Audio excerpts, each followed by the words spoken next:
I'm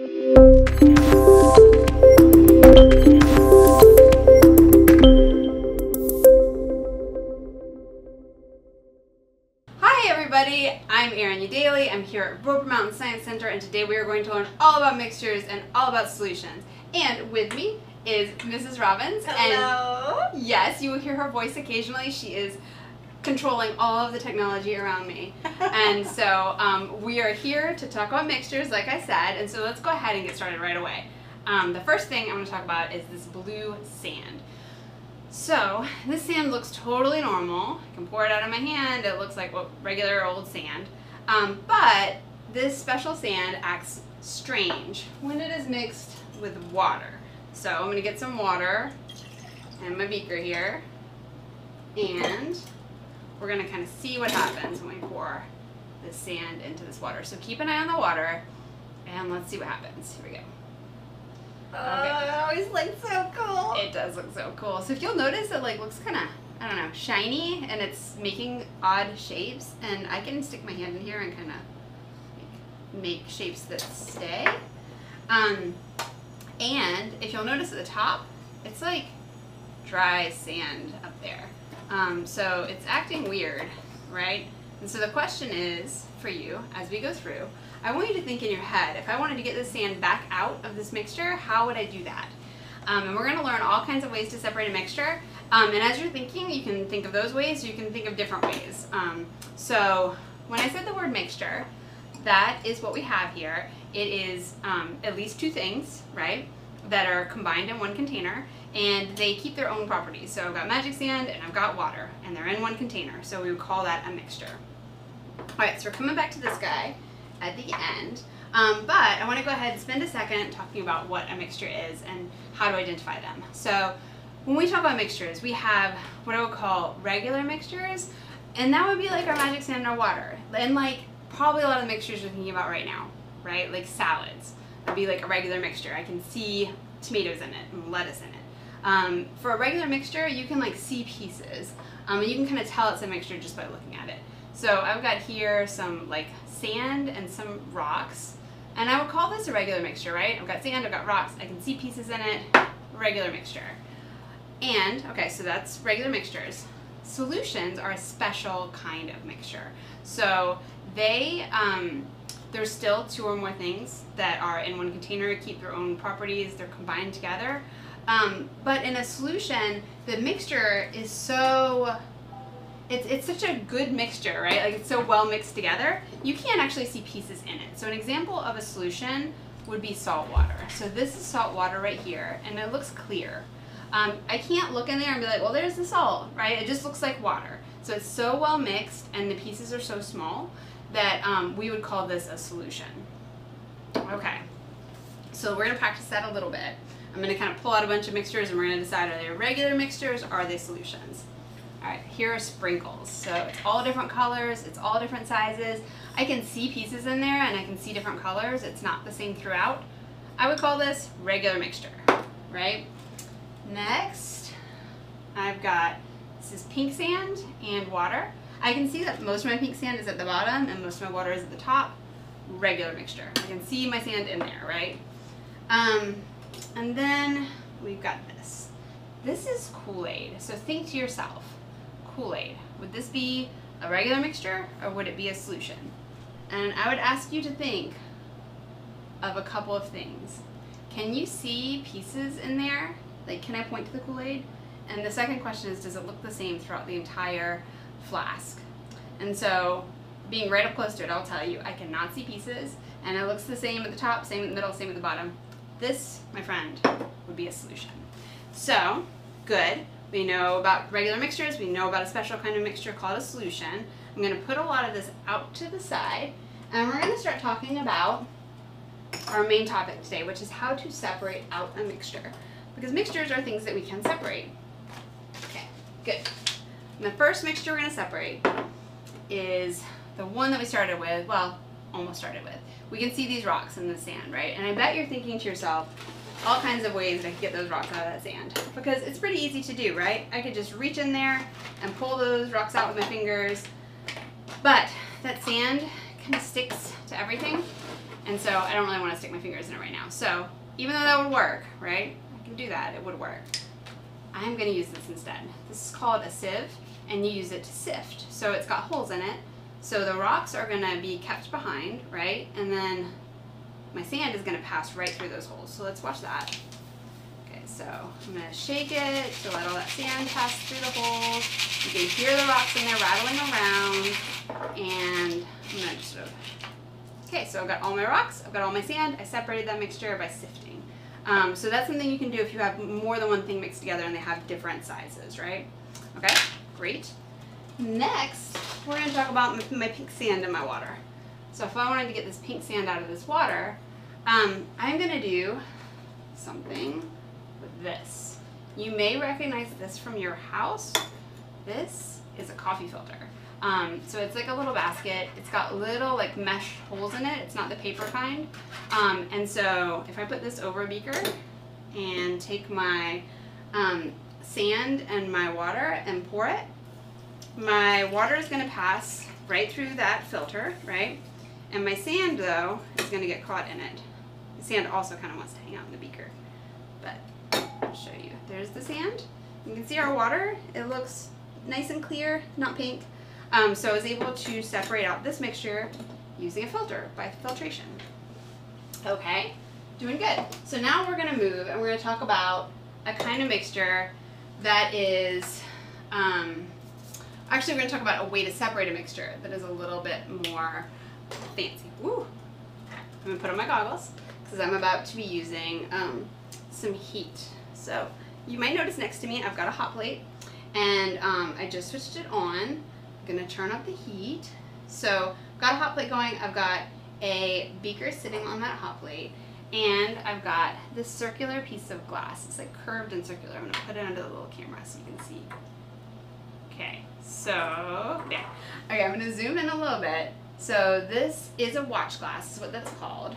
And what I'm going to do is I've got in this little beaker, this is a saltwater solution. So I've got very, very salty solution. Just salt and water mixed together. I'm going to put a little bit of it on this watch glass. So you can't see the salt in there. It just looks like clear water, but I know that there's salt in there because I put a lot of salt in there. And I'm going to take this little watch glass that I've set up here with our solution, and I'm going to put it on top of this beaker on my hot plate. Okay, and I'm going to kind of tell you what's going to happen here. So, and I want you to make some predictions actually too, but the basic setup, we've got heat coming from the burner, right? And it's heating up my water in my beaker. You can hear rattling sounds occasionally as that happens. And as it heats up, it will start to boil. And then it's going to heat up the bottom of our watch glass. Remember, we put our solution in that watch glass. So as it heats up, either the salt or the water is going to start to boil away and evaporate off. So I want you to think in your head and make a prediction what's going to be left behind in our watch glass. After about, we're going to check in on it in like 3 or 4 minutes. And we'll kind of see what's going on there. So one of those two things should be left behind, either the salt or the water. So try to make a prediction, and then we'll come back and check, and we'll see if you were right. Okay, good. So if you hear rattling sounds, just ignore those. It's all fine. Okay, now let's talk about a different way to separate a mixture. So I've got a different mixture here. This is iron filings and sand in here. It's my pink sand again, and I know it basically just looks pink in there. You can't really see the iron in there, but in this mixture I've got iron in there, and iron is attracted to a magnet, right? So I've got a very, very strong magnet right here. So what I can do is I can kind of run this magnet along my mixture. And you may notice that something is kind of sprung out of that sand to hang out by the magnet. That's all of our iron filings. I'm going to open this container up, try not to spill my sand out, and show you. There's all the iron filings. That's so cool. Yeah, and watch, I'm going to pull it away. What do you think they're going to do when I pull the magnet off? So, there's our little pile of iron filings. I might shake them over to the label so you can see them a little bit better. Yeah, so I've got them now in one little container, and I've got my sand in the other. I was able to use a magnet and magnetism to separate that mixture. So if you have a mixture with something that's magnetic, or that's attracted to magnets, I should say, in there, you can use a magnet to separate it and use the property of magnetism. Okay, I'm going to move this out of the way because we're done with this one now. And we're going to set up our other thing that takes a minute to go. Let's talk about this piece of equipment beside me. This is a centrifuge. This is a cool piece of lab equipment. The center part rotates really, really quickly and spins. And when it does that, it works with these little tubes. These tubes are a special shape. They've got kind of a pointed tip. And when the centrifuge spins, it causes the most dense and heaviest pieces to kind of go towards the pointy part of the tube. So this is actually used a lot in labs, especially for blood. So if you've ever had blood work taken to the doctor and it was sent away for some sort of test, there's a very good chance that they spun your blood down so they could conduct tests on specific parts of your blood. So that's super cool. So let's look at what we're going to spin down. So the first thing we're going to spin, I'm going to give it a good shake. So it starts off really nice and well mixed. This is dirt and water. So I just went outside, scooped up some dirt, and put some water in there. So we're going to spin this and see what it looks like after it spins. The next thing we're going to test is, I've got salt and water. So we would call this a solution, right? This is our solution that we kind of talked about earlier. You can't see pieces in it. It looks the same throughout. It just looks like water. But there is salt in there. So we're going to see if anything changes when we spin it. And the last thing I'm going to put in there is this. This you may even have in your fridge. This is orange juice. And the reason I picked orange juice is if you think about orange juice and this one that's been sitting still, you can even see a little bit in the tip. When you pull your orange juice out of the fridge, you give it a good shake, right? Because you want to make sure all that pulp is not stuck in the bottom, right? You want it to be kind of mixed throughout your juice. Good. So that's better mixed now. So we're going to spin all that stuff down. So I'm going to kind of set these up across from each other so everything's nice and balanced. And we're going to check in on those in 2 minutes after they spin. Okay, so I'm going to close the lid. I'm going to hit the button. Okay, great. Alright, the next thing I want to show you is this works with the density, right? This is another example of something that works with density. I've got water, that's the green stuff, it's got food coloring in it, and then I've got vegetable oil. And vegetable oil is floating on top because oil is less dense than water, so it'll float. And they don't mix together, so it's kind of a nice line in between the two of them. So this is a special kind of funnel that I can use. If I open this valve, my water will pass through, right, and I'll have it in this bottom beaker. Okay, let's try it. Okay, so there goes my water, and it's going to depend on me being kind of fast, right? So I've got to wait until that line gets right where I can close it and stop the vegetable oil before it, sorry. Okay, one more time. Okay, good. Good job. Yay! Tricky. Every time I almost don't do it. Okay, so I've got my green water here. I've got my vegetable oil up there. I was able to separate that mixture using the density of the tube. Okay, next thing we're going to do. We're going to talk about something called chromatography. I've got a coffee filter here, and this is a paper kind of coffee filter. And I've got a brown marker. And what I'm about to do is I'm going to make a dot on my coffee filter here. And sorry, give me a second to decide what side to do it on. And then we're going to put some water on there, and we're going to kind of see what happens. And what I'm going to want you to do is watch and see if any different colors appear, because right now it just looks like brown marker, right? It doesn't look different. I can't see different colors in it. But when we add water and watch it move through this coffee filter, we may start to observe a change. All right, so I'm going to put this here. I'm going to get some water. All right, so watch for different colors to show up. So again, this is called chromatography, and we just put a little bit of water on top of our brown marker. I'm going to zoom in a little bit so you guys can see. Oops. See the edges a little. Oh, I'm seeing some colors. Great. I actually am too. It's easier to see in real life, but I'm going to hit autofocus one more time. That's cool. Good. So you may be seeing a little bit. I can see green on the edges, and I can see some sort of pink. A little bit of blues too. Yeah. Good. Yeah. Yeah. I can see those blues too. They're kind of on the edges. I'm going to show you one from yesterday because they actually look a little bit more clear once they're dry. So I'm going to switch you out. Oh. So on that one, you can see the blues and the greens, I think, better. I can see the yellow too. Perfect. Yeah, you can even pick up a little bit of yellow. I'm going to maybe point at it with this thing without getting it wet. Oh, you can't see that because you're over there. It's like right in there, right there. And even like an oranginess too. Perfect. Yeah. Cool. Good. So actually, it turns out our brown marker was like a mixture of many different colors. There was green in there, there was blue in there, yellow in there, pink, orangey pigments. So all those together made our brown color for our marker. All right, awesome job.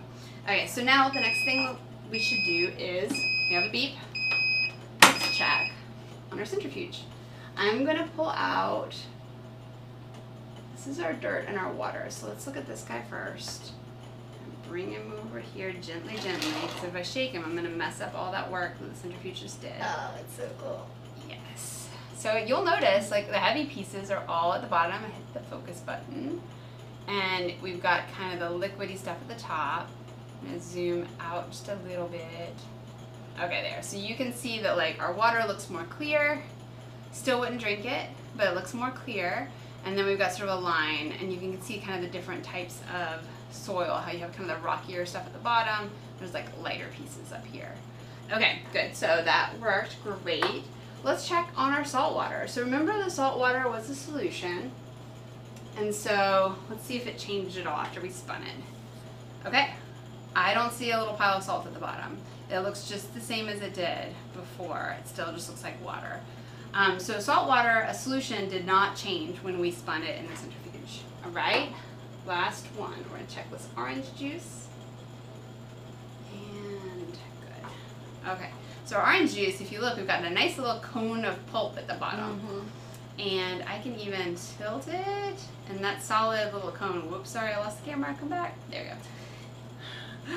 That sort of cone right there, right? It just sort of sticks to the bottom, and I can let all of the liquidy stuff kind of fall away.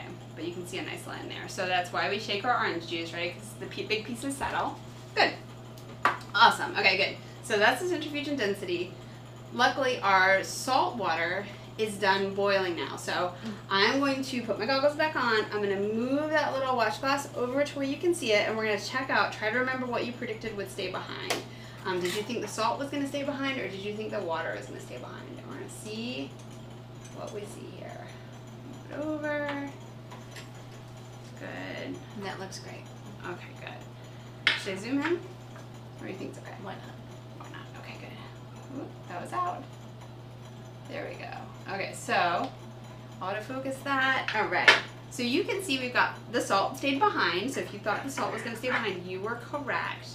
And I'm going to go ahead and clamp this in place. It's a little hot. I'm going to scrape it so you can kind of see what the salt, like, it's just cool. salt. Yep. That was a lot of salt in that solution. I know, there was a lot of salt in that solution. So I wanted to make sure we could see our salt. There was a lot. Probably overdid it a little bit. So lots of salt, and the salt stayed behind. So what happened with our solution is the heat, when we applied heat, the water heated up. It went to the room. Now it's like a little bit more humid in here. We've got more water vapor. And our salt was left behind because it's kind of heavy. All right, guys, you're doing awesome. Last thing. Let's go back to our magic sand and our water.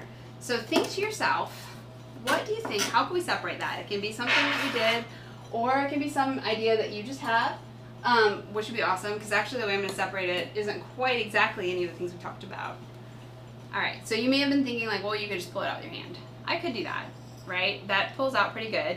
But just like the other sand, this sand kind of sticks to me. So that's kind of a messy way to do it.